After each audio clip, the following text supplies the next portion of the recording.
संतान प्राप्ति का सुख पाना चाहते हैं तो सावन के महीने की प्रत्येक तिथि काफ़ी शुभ तिथि मानी जाती है। सावन के महीने की जो तिथियां होती हैं उनमें अगर आप उपाय करते हैं, भगवान शिव की, माता पार्वती का पूजन करते हैं तो निश्चित ही संतान का सुख आपको प्राप्त होता है। सावन का महीना जो कि बहुत ही पवित्र महीना माना जाता है और सावन का महीना 11 जुलाई से शुरू हो चुका है जो कि 9 अगस्त तक चलेगा।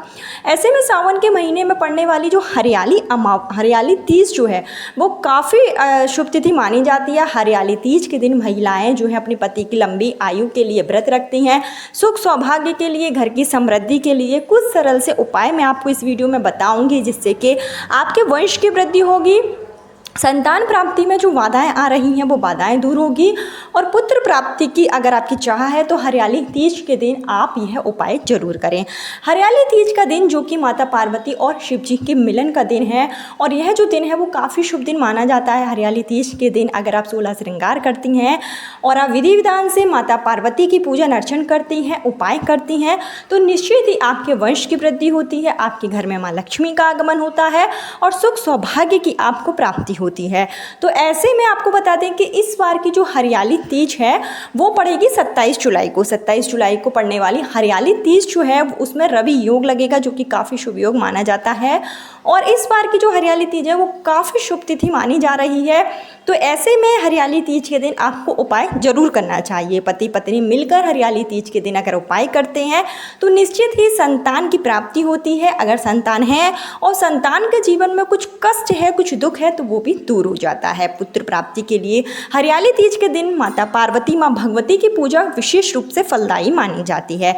तो किस तरीके से आप उपाय करेंगे, क्या चीज़ों की आपको आवश्यकता होगी, इसकी संपूर्ण जानकारी आपको इस वीडियो में दी जाएगी। लेकिन आगे वीडियो शुरू करने से पहले हमेशा की तरह आपसे मेरा विनम्र निवेदन है कि अगर अभी तक आपने मेरा चैनल धर्म ज्ञान पथ को सब्सक्राइब नहीं किया है तो चैनल को सब्सक्राइब जरूर कर लीजिए। वीडियो पसंद आए तो लाइक कीजिए और कमेंट बॉक्स में हर हर महादेव, ओम नमः शिवाय जरूर लिखें जिससे कि माँ भगवती की कृपा, माँ भोलेनाथ की कृपा आप पर और आपके पूरे परिवार पर हमेशा के लिए बनी रहे। हरियाली तीज के दिन 16 श्रृंगार का विशेष महत्व होता है। हरियाली तीज के दिन जो भी महिलाएं हैं, जो भी पुरुष है वो उपाय अगर करेगा संतान प्राप्ति के लिए तो आपको सुबह जल्दी उठना होगा। सुबह जल्दी उठें, स्नान आदि करके इस दिन आप साफ सुथरे वस्त्र धारण कर लें। जो महिलाएं हैं वो इस दिन 16 श्रृंगार की चीज़ें धारण करें। एक दिन पहले ही आपको मेहंदी लगा लेना है और जितना भी आपसे हो सके उतना आप अच्छे से तैयार हो जाएँ। उसके बाद आप माता पार्वती और शिव जी के मंदिर में जाएँ और आपके पास जो भी पूजन सामग्री है वो आप लेकर जाएं। विधि विधान से इस दिन आप शिव भगवान का पूजन करें और माता पार्वती का पूजन करें। माता पार्वती को 16 श्रृंगार की चीज़ें इस दिन आपको जरूर चढ़ानी है।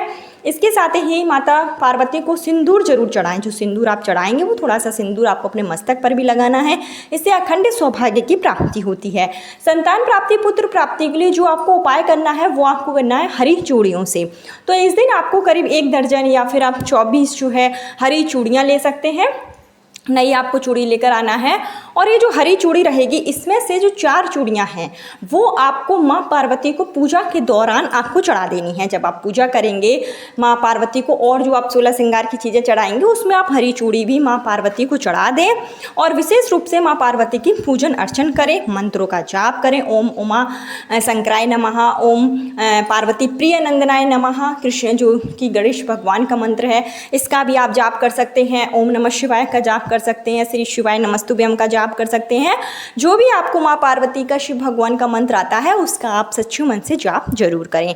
घी का दीप जरूर प्रज्वलित करें। मंत्रों का जाप करने के बाद आप आरती करें, पूजन करें। इस दिन जो आप हरी चूड़ी माँ पार्वती को चढ़ाएंगे, जब आपकी पूजा हो जाए तो ये 4 जो हरी चूड़ी आपने चढ़ाई है और 4 चूड़ी आपको अलग से रख देना है और इसके अलावा जो आपके पास चूड़ी हैं उनका आप सुहागन महिलाओं को दान दे सकते हैं। तो जो 4 चूड़ी हैं उनको आपको स्वयं ग्रहण करना है। जो आपने माँ भगवती को, माँ पार्वती को पूजा में चढ़ाई है वो चूड़ी आप स्वयं ग्रहण करेंगे। इससे आपको अखंड सौभाग्य की प्राप्ति होगी, आपके पति की लंबी आयु होगी, माँ लक्ष्मी का आगमन होगा और जो भी आपके ऊपर नज़र है, दोष है, वो सारे दोष दूर हो जाएंगे। इसके अलावा 4 चूड़ी आपको अलग से रखना है। ये जो 4 चूड़ी हैं इनको आपको 4 जगहों पर बांधना है। अगर आप ये 4 4 चूड़ी 4 जगहों पर जो है विशेष मनोकामना के लिए बांध देती हैं तो निश्चित ही आपकी मनोकामना पूरी होती है, चाहे आपके वंश की वृद्धि की हो, पुत्र प्राप्ति की हो, माँ लक्ष्मी की हो, किसी भी आपकी मनोकामना है तो 4 चूड़ियों को जो मैं आपको 4 जगह बता रही हूँ उनमें से कोई भी एक जगह आपको जरूर बांधनी है। तो सबसे पहली जो जगह रहेगी वो है समी का वृक्ष। जो समी का वृक्ष है वो काफ़ी पवित्र वृक्ष माना जाता है। तो समी के वृक्ष में आपको हरियाली अमावस्या के दिन 2 हरी चूड़ी जरूर बांधनी है। इसको आप लाल कलर के धागे से या फिर हरे कलर के धागे से समी के वृक्ष में बांध सकते हैं। आपके घर के आसपास कहीं पर भी समी का वृक्ष हो, आपने अपने घर पे लगा रखा हो समी का वृक्ष, तो उसमें आप अपनी मनोकामना बोलें और हरी चूड़ी आप समी के वृक्ष में बांध दें। समी के वृक्ष में इस दिन आप मीठा जल अर्पित करें, समी के वृक्ष के नीचे दीप प्रज्वलित करें और शिव मंत्रों का जाप करें। समी के वृक्ष की पूजा जो है सावन के महीने में काफ़ी शुभ फलदायी मानी जाती है। इसके अलावा अगर आपके पास समी का वृक्ष नहीं है तो आप ये चूड़ी बेलपत्र के वृक्ष के नीचे भी बांध सकते हैं। बेलपत्र के वृक्ष के नीचे भी जब आप चूड़ी बांधेंगे तो विधि विधान से वहाँ पहले जल अर्पित करेंगे, दीप प्रज्वलित करके मंत्रों का जाप करेंगे और परिक्रमा 7 परिक्रमा आपको जरूर करनी है। अपनी मनोकामना बोलेंगे और यह जो चूड़ियाँ हैं वो आप बेलपत्र के वृक्ष में बांधेंगे। 2 चूड़ी आपको वहाँ बांध देनी है। इस तरीके से 2-2 चूड़ी आप या समी वृक्ष में बांध दीजिए, बेलपत्र में बांध दीजिए। और अगर आप ये दोनों ही पेड़ नहीं हैं तो फिर आप इनको जो है जो सफ़ेद आकड़े का पेड़ होता है, जो सफ़ेद आकड़े का पेड़ है वहाँ बांध सकते हैं। जो धतूरे का पेड़ होता है जिसमें धतूरे का सफ़ेद फूल होता हो आप वहाँ बांध सकते हैं। इसके अलावा आप ये जो हरी चूड़ियाँ हैं इनको अगर आपको कोई भी स्थान नहीं मिल रहा है, कोई भी पेड़ जैसे आपको नहीं मिल रहे हैं, तो आप ये हरी चूड़ी अपनी मनोकामना कहते हुए शिव पार्वती के मंदिर में ही आप छोड़कर आ सकते हैं या जो वहाँ पर जो सुहागन महिलाएं हैं आप उनको दान के रूप में दे सकते हैं। या तो आप अपने घर में ही, घर की जो उत्तर दिशा है वहाँ पर आपको ये हरी चूड़ी अपनी मनोकामना कहते हुए टांग देना है। इस उपाय को आप हरियाली तीज के दिन अगर रवि योग में करेंगे, रवि योग जो कि शाम को 4:30 बजे से शुरू होगा, तो इस योग में आपको यह उपाय करना है। ये काफ़ी फलदायी है। इससे आपकी जो भी मनोकामना होगी वो निश्चित रूप से पूरी होगी, अखंड सौभाग्य की प्राप्ति होगी, घर में खुशियों का आगमन होगा। ये तो हरी चूड़ी का उपाय हो गया। इसके साथ ही आपको माँ पार्वती को और शिव भगवान को इस दिन खीर का भोग जरूर लगाना है। हरियाली अमावस्या के दिन सफ़ेद चीज़ों का प्रसाद लगाया जाता है। आप या तो खोए का जो मेवा हो, खोया का आप पेड़ा वगैरह बनाकर चढ़ा सकते हैं या आप खीर बनाकर, चावल की खीर विशेष रूप से फलदायी मानी जाती है, चावल की खीर का आप भोग लगाएं। इसके साथ ही इस दिन जो है हरियाली तीज के दिन आप अगर संतान प्राप्ति के लिए उपाय कर रही हैं और संतान प्राप्ति में लगातार बाधाएं आ रही हैं, शादी को कई साल हो गए हैं, तो इसके लिए आप एक छोटी सी गरीब कन्या को अपने घर बुलाकर भोजन जरूर कराएं। भोजन के रूप में आप सात्विक भोजन बनाएं, खीर पूड़ी भी आप खिला सकते हैं और कन्या को भोजन खिलाएं और कन्या को दक्षिणा जरूर दें, कन्या का आशीर्वाद लें। ऐसा करना भी हरियाली तीज के दिन काफ़ी शुभ माना जाता है, तो इस उपाय को भी आप कर लें। इसके अलावा हरियाली जो तीज है, हरियाली तीज को आपको श्री कृष्ण भगवान का पूजन जरूर करना है, क्योंकि यह जो दिन है राधा रानी का, श्री कृष्ण भगवान के लिए भी काफ़ी महत्वपूर्ण दिन होता है। तो आपके घर के आसपास कहीं पर भी राधा रानी का मंदिर है, श्री कृष्ण भगवान का मंदिर है, तो वहाँ पर दीप प्रज्वलित जरूर करें।